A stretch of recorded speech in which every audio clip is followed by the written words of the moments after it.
बिस्मिल्लाहिर्रहमानिर्रहीम, अस्सलाम वालेकुम। वेलकम, खुश आमदीद on rising education YouTube channel.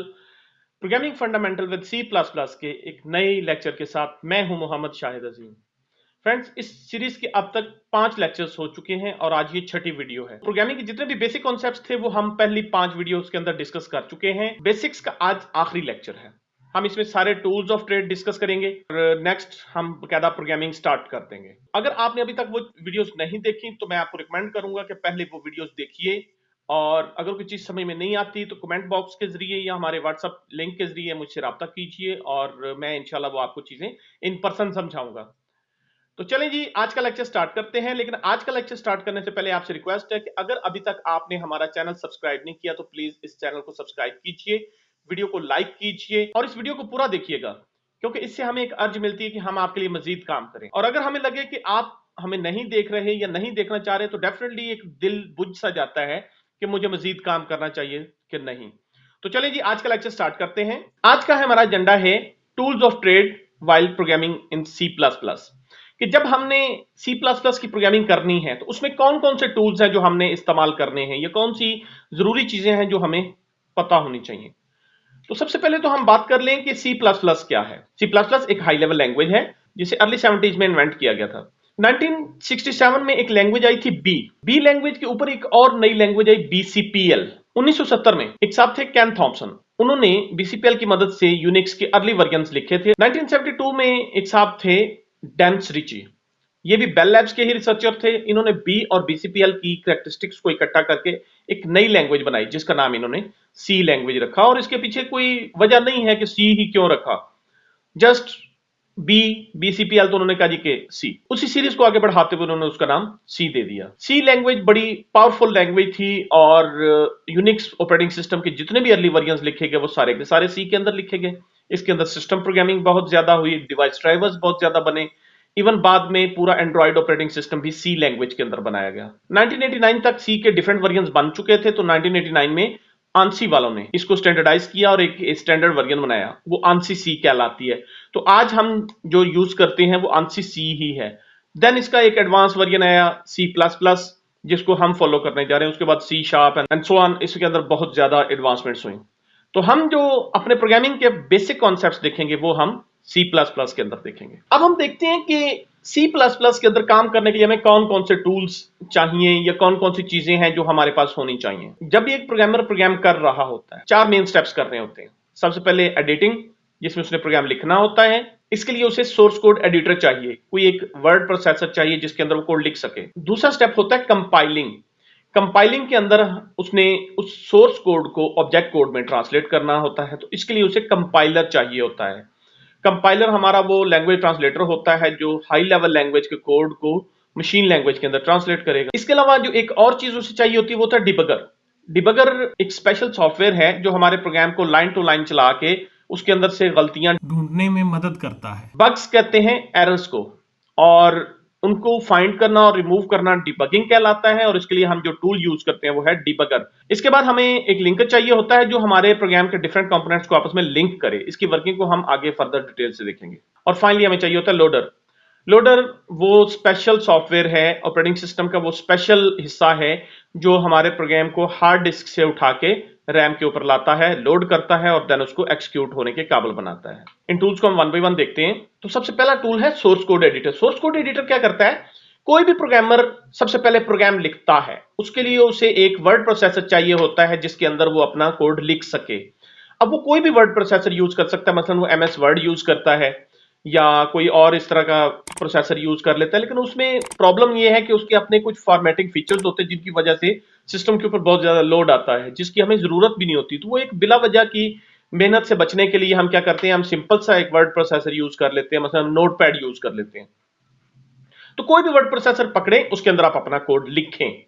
तो सबसे पहला स्टेप कोड लिखना, और उसके लिए आपको क्या चाहिए? सोर्स कोड एडिटर चाहिए। एक दफा आपने अपना सोर्स कोड लिख लिया, अब नेक्स्ट स्टेप होता है उस सोर्स कोड को ऑब्जेक्ट कोड में ट्रांसलेट करना। उसके लिए आपको कोई ना कोई लैंग्वेज ट्रांसलेटर चाहिए होता है। हमारे पास 2 लैंग्वेज ट्रांसलेटर्स हैं जो हाई लेवल लैंग्वेज को ऑब्जेक्ट कोड में ट्रांसलेट करते हैं, कंपाइलर और इंटरप्रेटर। दोनों का काम एक ही है, सोर्स कोड को ऑब्जेक्ट कोड में ट्रांसलेट करना। पिछले लेक्चर में हम डिस्कस कर चुके हैं कि कंपाइलर जो है ये फास्ट होता है, और ये हमें एक एग्जीक्यूटेबल फाइल बना के दे देता है जिसको हम सेव करके फ्यूचर में भी इस्तेमाल कर सकते हैं।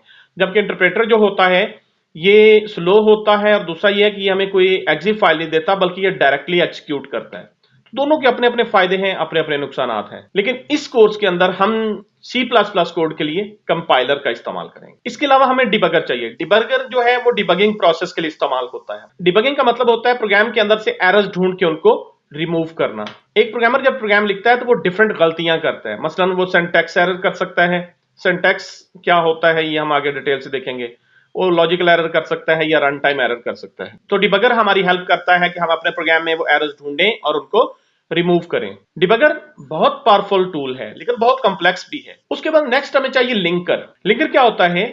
हमारा प्रोग्राम डिफरेंट छोटे छोटे मॉड्यूल्स में डिवाइडेड होता है। हमारा प्रोग्राम छोटे छोटे मॉड्यूल्स में डिवाइडेड होता है और एक दफा जब हम अपना प्रोग्राम मुकम्मल कर लेते हैं, अब उन मॉड्यूल्स को हमने कनेक्ट करना होता है। इसके अलावा हम कुछ स्टैंडर्ड लाइब्रेरी फंक्शंस इस्तेमाल करेंगे। ये स्टैंडर्ड लाइब्रेरी फंक्शंस क्या होते हैं हम ये आगे जाके देख लेंगे। तो अभी के लिए आप सिर्फ ये समझ लें कि आपके प्रोग्राम के अंदर छोटे छोटे हिस्से होते हैं और अपना प्रोग्राम चलाने से पहले उन हिस्सों को जोड़ना लाजमी होता है। तो उनको जोड़ने के लिए हमारे पास एक टूल इस्तेमाल होगा जिसको हम लिंकर कहते हैं। एक दफा जब आपका प्रोग्राम लिंक हो जाता है तो एक एक्जी फाइल आपके पास बन जाती है। इस एक्जी फाइल को आप फर्दर अपने सिस्टम के ऊपर लोड करके उसको चला सकते हैं। तो उसके लिए आपको लोडर चाहिए होता है। लोडिंग का मतलब होता है हार्ड डिस्क से डाटा उठा के रैम पे लाना। सो जब भी हम एक प्रोग्राम चलाते हैं तो उसकी जितनी भी इंस्ट्रक्शंस होती हैं वो हार्ड डिस्क पे होती हैं, उनको उठा के रैम के ऊपर लाना होता है। इसके लिए हमारे पास एक स्पेशल मॉड्यूल इस्तेमाल होता है, एक स्पेशल सॉफ्टवेयर इस्तेमाल होता है जिसे हम लोडर कहते हैं। एक दफा प्रोग्राम जब रैम के ऊपर लोड हो जाता है तो फिर प्रोसेसर वहां से एक एक करके इंस्ट्रक्शंस उठाता है, उन इंस्ट्रक्शंस को वन बाय वन एग्जीक्यूट करता है। तो इसके लिए हम एक सिस्टम सॉफ्टवेयर इस्तेमाल करते हैं लोडर। लोडर का यही काम होता है कि वो हार्ड डिस्क से इंस्ट्रक्शंस को उठाता है और उनको रैम में जगह देके चलने के लिए तैयार कर देता है। इस वक्त मेरे पीछे स्क्रीन के ऊपर आप एक डायग्राम देख रहे हैं। इस डायग्राम के अंदर हमने यही दिखाया कि हमारी प्रोग्रामिंग किन स्टेप से गुजरती है और वो किस तरतीब से होते हैं। सबसे पहला स्टेप होता है प्रोग्राम लिखना, जिसके लिए हम एडिटर इस्तेमाल करते हैं और अपना प्रोग्राम एडिट करके उसको हम हार्ड डिस्क के ऊपर स्टोर कर देते हैं। दूसरा स्टेप होता है प्री प्रोसेसिंग। असल कंपाइलेशन से पहले हमारा एक और मॉड्यूल बीच में आ जाता है प्री प्रोसेसर, जो लाइब्रेरी फाइल्स को हमारे प्रोग्राम के अंदर लोड कर देता है। अभी तक आप जस्ट स्टेप्स ज़हन में रखें, इनको इन डिटेल में आपको जब हम काम कर रहे होंगे तो समझाऊंगा। पहला स्टेप एडिटिंग, जिसमें हम कोड लिखेंगे। दूसरा स्टेप प्री प्रोसेसिंग, जिसके अंदर हम कुछ लाइब्रेरी फाइल्स कॉपी करेंगे अपने प्रोग्राम के अंदर। तीसरा स्टेप आपके पास आ जाता है कंपाइलिंग। कंपाइलिंग के अंदर हम कंपाइलर को इस्तेमाल करते हुए अपने उस प्रोग्राम को ऑब्जेक्ट कोड के अंदर ट्रांसलेट करते हैं। अब वो जो ऑब्जेक्ट कोड होता है वो दे दिया जाता है लिंकर को। लिंकर उसको लिंक करके उसको एग्जीक्यूटेबल कोड में कन्वर्ट करके वापस हार्ड डिस्क पे स्टोर कर देता है। अभी तक आपका डाटा जो है वो हार्ड डिस्क के ऊपर है। जब एक दफा प्रोग्राम लिंक हो जाता है, अब वो चलने के लिए तैयार हो जाता है, तो फिर लोडर उसको हार्ड डिस्क से उठाता है और उसको लोड कर देता है रैम के ऊपर। जब प्रोग्राम रैम पे आ जाता है तो अब वो रेडी टू रन है, अब आप अपने प्रोग्राम को चला सकते हैं। उसके बाद प्रोसेसर वहां से एक एक करके इंस्ट्रक्शंस उठाता है, उनको एग्जीक्यूट करता है और जो रिजल्ट्स होते हैं उनको वापस रैम के ऊपर डालता चला जाता है। तो इस तरह जब एक प्रोग्राम मुकम्मल हो जाता है तो उसके सारे रिजल्ट्स जो है वो उठा के स्क्रीन पे दिखा दिए जाते हैं या उनको वापस हार्ड डिस्क के ऊपर स्टोर कर दिया जाता है। अब अगर इन सारे टूल्स को एक एक करके हम अपने कंप्यूटर के अंदर इंस्टॉल करना शुरू करें तो ये बहुत मुश्किल और बहुत वक्त तलब काम हो जाता है। तो अक्सर कंपनी ने क्या किया कि उन्होंने एक कंप्लीट पैकेज बना के दिया, जिसके अंदर उन्होंने एडिटर, प्री प्रोसेसर, कंपाइलर और लिंकर को इकट्ठा करके एक पैकेज बना दिया। उस पैकेज को हम कहते हैं integrated development environment, in short IDE. तो आईडीई कंप्लीट पैकेज होता है जिसके अंदर आपके सारे जरूरी टूल्स मौजूद होते हैं। तो हम एक एक करके इन टूल्स को इंस्टॉल नहीं करेंगे बल्कि हम एक कंप्लीट आईडीई इंस्टॉल करेंगे और हमारे केस में वो आईडी डेव C++ होगी। डेव C++ इस वक्त बड़ी बेहतरीन आईडी है जिसकी मदद से आप अपनी C++ प्रोग्रामिंग कर सकते हैं। तो नेक्स्ट वीडियो के अंदर मैं आपको डेव C++ डाउनलोड करना और इंस्टॉल करना और उसके अंदर प्रोग्राम लिखना सिखाऊंगा और हम अपना सबसे पहला प्रोग्राम का लिख के उसकी आउटपुट भी देखेंगे। जी फ्रेंड्स, कैसा लगा आपको आज का लेक्चर? उम्मीद है पसंद आया होगा, क्योंकि अब हम बकायदा प्रोग्रामिंग की तरफ बढ़ रहे हैं। तो इस चैनल के साथ बने रहिए और हमारा चैनल लाजमी सब्सक्राइब कीजिएगा और अपने दोस्तों को भी इसका लिंक सेंड कीजिए ताकि इल्म बांटने के सफर में आप भी अपना हिस्सा डाल सकें। अगर आपको ये वीडियो पसंद आई तो प्लीज वीडियो को लाइक कीजिए। तो जल्दी मिलते हैं नेक्स्ट लेक्चर के साथ, तब तक के लिए अल्लाह हाफिज।